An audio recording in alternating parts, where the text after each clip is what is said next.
Hi, I'm Henley, and this is the story of how my quiet little life, once mocked by my own sister, became the place she ran to when everything else fell apart. She used to call my world slow, simple, even sad. But sometimes the things people laugh at are the very things they end up needing most. In this story, there's no grand revenge, just tea, frost, and the slow undoing of years of silence. Before we go any further, tell me, have you ever been quietly judged for the way you live, only to watch someone return and ask how you made it all work? If yes, comment number 1. If no, comment number 0. This is a quiet kind of family story, but one that might just stay with you long after it ends. They said I was stuck in the past because I never left it behind in the first place. The kettle sang its familiar tune, high and reedy, just as the last bit of morning fog drifted off my front porch. I moved slowly, hands practiced, pouring hot water into the French press, while the light shifted across the old pine table. My slippers brushed against the worn rug as I moved about the kitchen, measuring honey into a mug I'd had since college. The radio hummed out a weather report from the AM station I always kept on. Nothing too cold yet, but snow was coming. Outside, the lavender I'd bundled days before was still drying on the covered patio. I'd meant to bring it in yesterday, but the late autumn sun had been soft enough to let it linger. Across the backyard, the neighbor's persimmon tree stood bare, its last orange fruit having fallen sometime during the night. Bernie appeared right on time, his boots scuffing over the gravel path between our homes. I didn't need to check the clock to know it was 9:02. That man had kept the same Tuesday routine for a decade. Black coffee with 1 spoon of brown sugar, half a biscotti, and the local paper folded under his arm. I opened the screen door before he even knocked. "You reading my mind again, Morgan?" he said with a grin as he stepped inside, brushing off his cap. "Nope," I said, "just listening close enough." We settled into the usual chairs. He handed me the newspaper without asking if I wanted it. I poured his coffee without asking how he'd like it. That's what years of being neighbors did. You didn't need new stories every morning.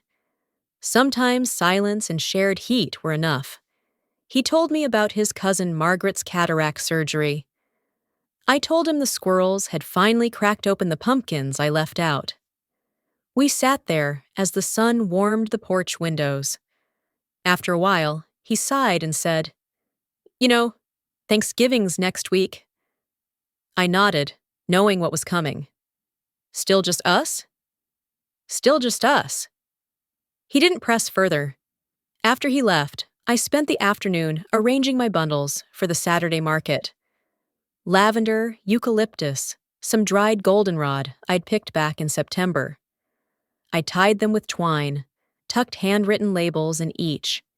There was comfort in that rhythm, in making something with my hands that might sit on someone's nightstand for months and carry a bit of calm into their world. In the evening, I climbed up into the attic to pull down the old pine box where I kept the cards and letters. It was dusty, as expected. The latch was still a bit stiff. Most of them were holiday cards from people I barely saw anymore. School friends, distant cousins. But there was a stack near the bottom tied with a ribbon too bright for its age. That was Brielle's handwriting. Sharp, glossy, a little too proud even in cursive. "Hope you can make it this year," one card read, with a photo of her in a floor-length gown next to a perfectly set table. Another, "Sorry we didn't get to catch up. Things were just crazy." The last one, 4 years ago, simply said, "You should come visit LA sometime. Maybe it'll open you up." I'd never responded.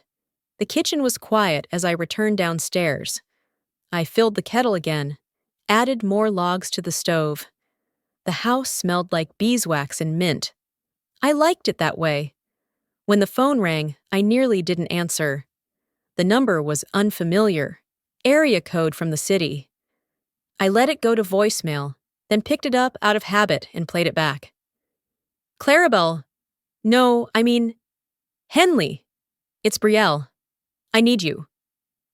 The voice was breathy, rushed. She hadn't called me by my old name in years. The line clicked off before I could fully react. I sat down, hands wrapped around the warm mug, staring at the dark window.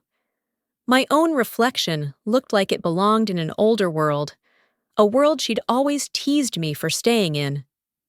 That night, snow started to fall early, and I had a feeling she'd be coming with the storm. She used to knock with a smile and a clipboard. This time, her fists trembled, and so did her pride.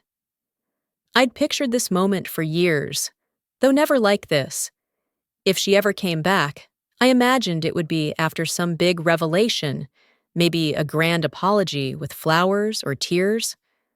But what came instead was silence, heavy as the clouds hanging over the street, and the faint, familiar scent of her expensive perfume, now dulled by miles of road dust.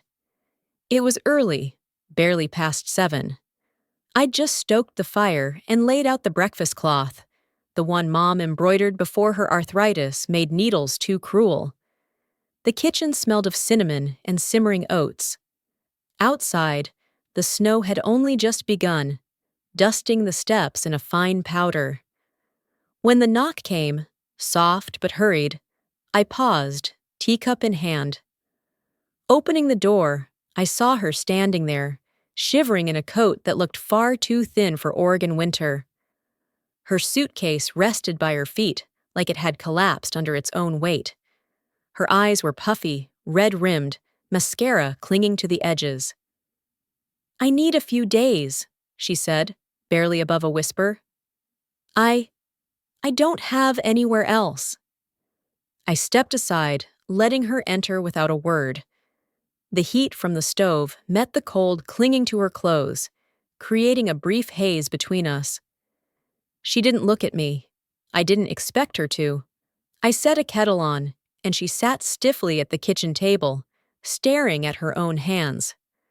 I poured her tea, chamomile, not coffee. I always serve tea to guests. I don't know why. Maybe because it feels gentler. She didn't say much after that. Neither did I. We moved like strangers in a space that used to be familiar. By lunchtime, I'd made a simple soup from red beans and root vegetables, served with thick slices of multigrain bread. She ate slowly, methodically, like someone unused to chewing without conversation. The snow kept falling. By afternoon, I showed her where she could sleep: pull-out couch in the living room, extra quilt in the cedar chest. She nodded, eyes dull, and excused herself to the bathroom. I took her coat, damp and cold, and brought it into the laundry room to dry. That's when I noticed the envelope. It had slipped halfway out of the inside pocket. The seal was broken. A formal notice from a California bank, inked in bold. Final notice, property foreclosure. My breath caught, but I tucked it back in as carefully as I'd found it. I didn't need confirmation. Her face had said more than the letter ever could. Later that evening, I lit a few candles, something I rarely did unless Bernie was coming over. The room needed softness. Brielle sat curled under the old plaid throw, watching the flames in the stove like they might explain something to her. Dinner passed quietly. I cleaned the dishes. She dried them without being asked. That surprised me. I made her another cup of tea before bed, peppermint this time, and sat across from her. The clock ticked between us. I was about to stand when she spoke. "There's nothing left in L.A. nothing." Her voice cracked just slightly on the last word, and for a moment, she looked like the girl I used to share a bunk bed with. Tired, deflated, still trying not to ask for anything. I didn't rush to respond. Instead, I glanced around the room. The worn wooden counters, the faint smudge on the wall above the stove, the small pot of rosemary on the sill. Nothing grand, nothing sleek, but mine. Rooted. And now, somehow, it was hers too, for however long she needed it. "You can stay as long as you need," I said quietly. "I'm not going anywhere." Her shoulders dropped the way a child drops tension after being held. She nodded, eyes glassy but dry. I got up, gently folded the extra blanket over the armrest near the couch, and turned out the lights one by one. In bed, I could hear the wind brushing against the side of the house, and the soft creak of the couch frame as she shifted, trying to settle. She didn't cry. Not out loud. But I could sense the ache in the silence between us. And somehow, even with all the unfinished business still hanging in the air, I slept deeper that night than I had in months. "You live like a Hallmark movie," she said, tossing her coat over the couch. "Only slower." I didn't answer. I was busy separating the dried lavender stems on the table, careful not to snap the brittle ones. The scent drifted up, calming and sharp, like it always did. But tonight, it couldn't touch the tightness crawling across my ribs. My fingers kept moving. Let her throw her words like darts. I had work to do. The house was warm, but the kind of warm you earn. The fire in the stove had been going since early afternoon. The kitchen light cast a gold hue on the glass jars of jam I'd finished sealing before she came down. Blackberry mostly, grown behind the shed, thorns and all. Outside, the wind had picked up, and you could hear the branches creaking. No television, no music, just the sound of boiling water, and the occasional sigh from across the room. Brielle pulled her legs up onto the armchair, arms crossed tight like armor. She glanced around as if waiting for something to prove her point. "I mean, seriously, no internet, no streaming, no phone glued to your face?" I still didn't speak. I just tied off a bundle of lavender with twine, trimming the ends to line up neatly. "You don't have to pretend you're above it all," she added, voice lower but still sharp. "It's okay to want more than this." I set the bundle aside, wiped my hands on a dish towel. Then I walked over and placed it gently on the edge of the table between us. The tag on it read, "Calm, for your bedside." She stared at it. Her jaw tightened. "You always do that," she said. "Deflect with your hobbies. It's like you think if you just bake enough pies or knit enough scarves, you don't have to talk about anything real." "That's not it," I said quietly. "It's how I breathe." She laughed once, bitter. "I used to think you were jealous of me, of everything I had. But now, I think you pitied me." I looked at her. "Pity is a quick feeling," I said. "It passes."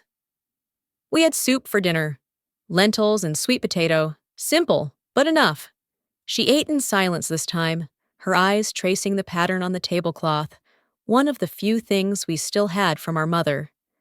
The steam from the bowls fogged the window behind her, blurring out the backyard completely. Bernie knocked around 6, holding a paper bag with his famous pepper biscuits. When he saw Brielle in the kitchen, he froze for half a second, then smiled with something like caution. "Evening," he said. "Didn't realize I'd be interrupting." "You're not," I said. "We were just finishing up." He didn't stay long, said he had an early morning, but the look he gave me before leaving was one I'd known since I was a child. It said, "You okay?" And I gave him the same look back I always had. I'm holding steady. After he left, I cleaned the dishes. Brielle dried them again, wordless, methodical, but the tension still buzzed like a hidden wire in the room. We settled into our evening routines. I stitched a bit of the frayed couch cushion. She scrolled through her phone, which now only seemed to function as a flashlight and a clock. At one point, she looked up and said, "I told people back home that you didn't have social media because you had nothing worth showing." I paused in my sewing. The thread in my hand trembled just a little. I didn't respond. I only nodded. That night, for the first time, I heard her crying in the dark, and I didn't feel victorious, just tired. The last time she hosted Thanksgiving, her dining table sat 20. Now she was setting plates for 2, beside mine. The frost looked like lace, delicate and temporary, gathered along the porch rail where the sun wouldn't touch for hours. I noticed it as I cracked the back door open to let the kitchen air clear. Inside, cinnamon and cloves clung to the air, mixed with roasted pumpkin and the sharp sweetness of apple pie.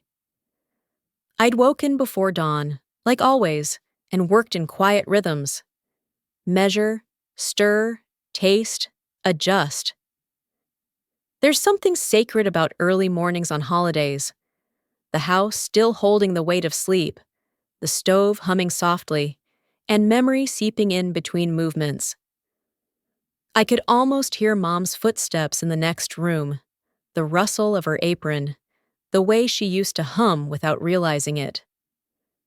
Brielle emerged mid-morning in borrowed clothes, my oversized cranberry sweater, and a mismatched pair of wool socks I'd tucked in her drawer.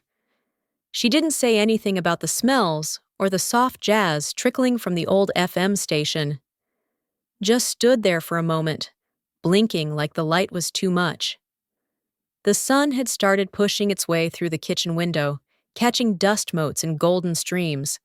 "I was going to head to the market," I said, adjusting a tray of sugared cranberries. "You can come. Or not. No pressure." She hesitated, then nodded. "Let me grab my coat." We walked slowly through the neighborhood, our boots leaving crisp prints in the thin layer of snow. The frost was already beginning to lift from the sidewalks, curling back into mist under the warming sun. I kept my hands tucked deep in my pockets, unsure if I should make conversation or let the silence stretch. Brielle didn't seem to mind either way. The farmer's market sat along the main street, stalls trimmed with faded bunting, the scent of hot cider and baked yams thick in the air. Vendors bustled about, their breaths visible as they restocked preserves and bundled bouquets of dried eucalyptus.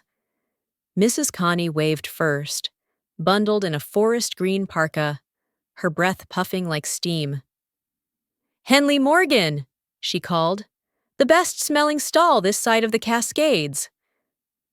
Brielle smiled faintly, but stayed close behind me. I arranged my bundles of herbs and candles, quietly pointing out which ones sold best around Thanksgiving. She didn't ask questions, but her eyes lingered on everything. How I arranged the labels, how Mrs. Connie's husband slipped an extra apple into my bag, how Mr. Pete, the retired history teacher, asked me for another jar of the lavender sugar scrub. "Your arrangements bring joy to my mantle every year," Mrs. Connie told me, adjusting her wool gloves. Brielle didn't speak, but she heard. I saw it in the way she lowered her eyes, like something had landed inside her, but hadn't settled yet.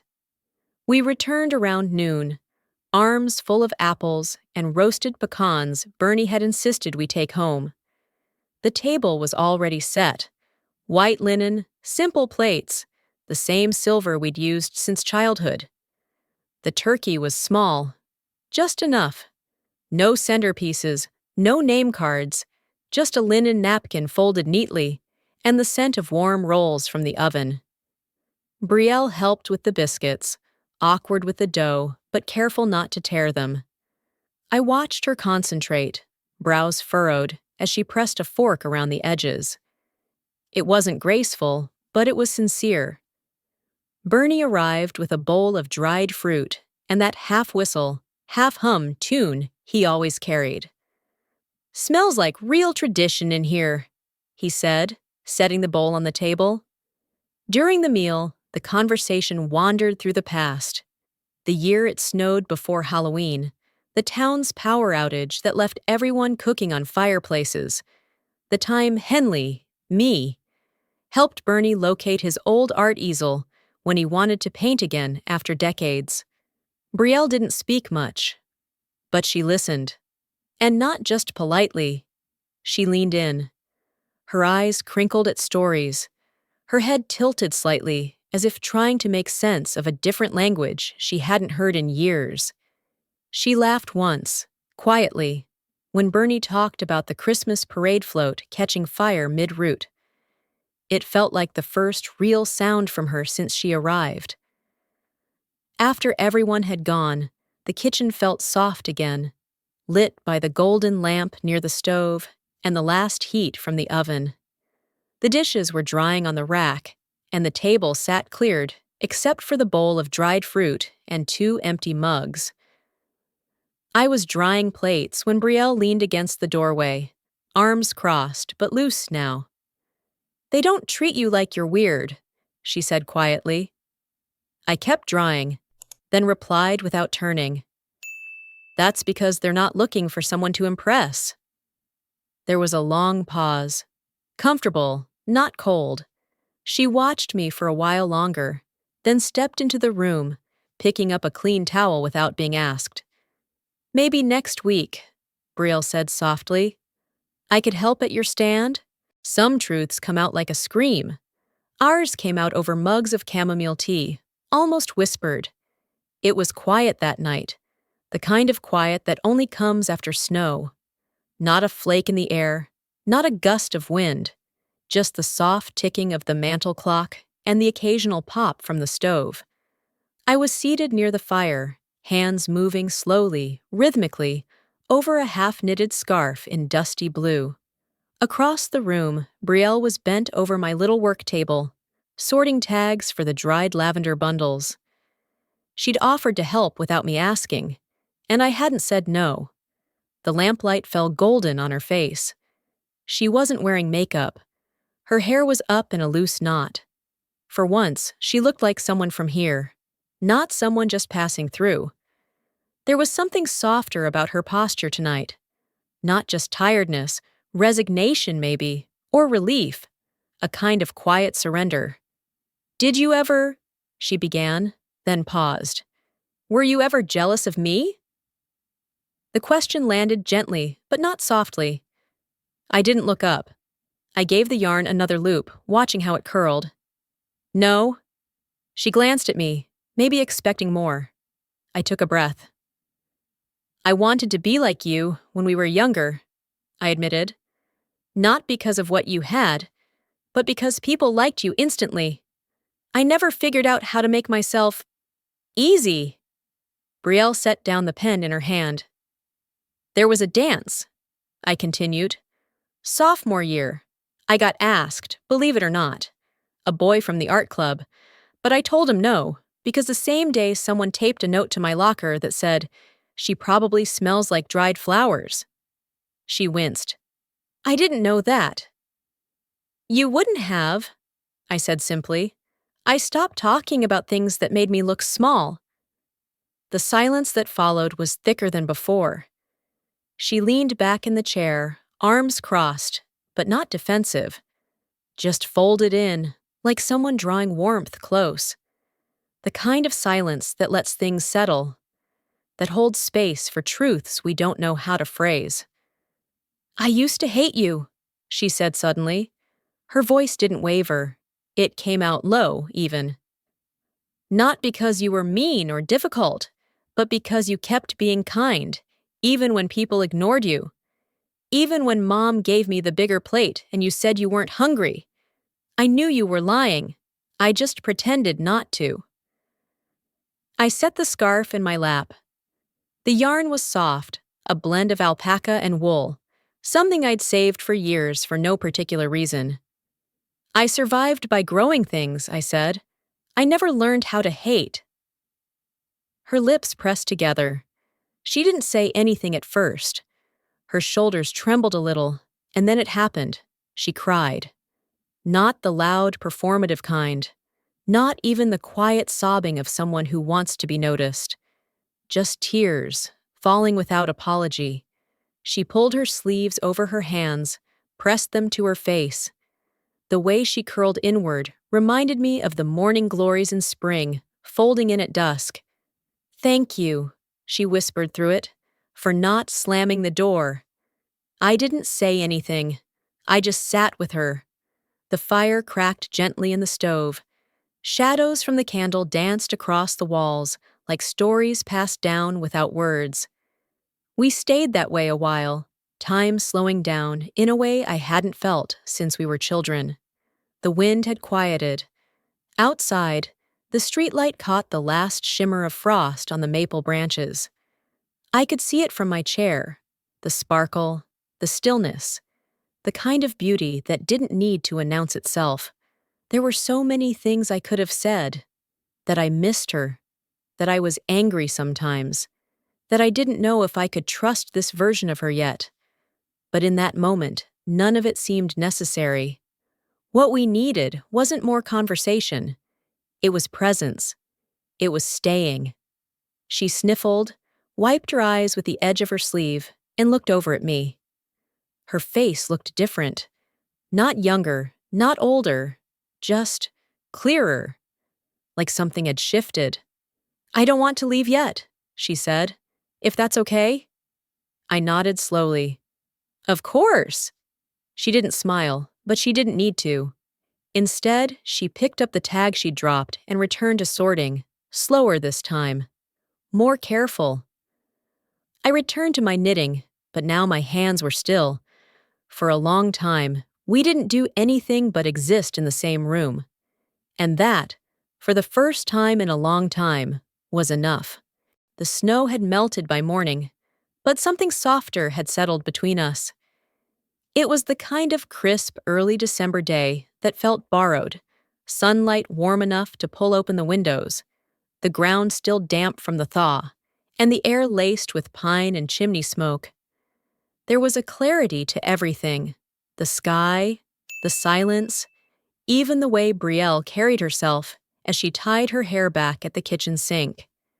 We'd packed the car with baskets of lavender, beeswax candles, and my last few jars of spiced pear jam. My fingers moved out of habit now, no checklist needed. For the first time, Brielle took the passenger seat without checking her phone. No rushed texts, no distant stare through tinted sunglasses. She just looked, out the window, at the trees rolling past, her knees pulled up under my old corduroy coat like she belonged in that space all along. At the market, the town felt busier than usual. Maybe everyone sensed winter would soon close its hand again. The stalls were bustling, scents thick in the air, hot cider, wood smoke, fresh sourdough. Brielle helped me set up the table, flattening the linen cloth, adjusting the tiny chalkboard signs. She hummed an old tune from when we were kids, something that used to play on road trips when Dad still drove with one hand and tapped the steering wheel with the other. I hadn't heard it in years, but I remembered every word. Customers came and went, asking about new scents, old favorites, and restocks. A woman asked if the mulled clove candle would be returning in time for Christmas. Brielle answered first, confidently. I blinked, but said nothing. It was the right answer. Then she surprised me. "What if we tried dried orange peel and rosemary in the next batch?" she asked. "Bright but earthy." "That's actually a good idea," I said. She looked up, startled. I smiled. "Really?" She smiled back. No smugness, just the quiet relief of being useful.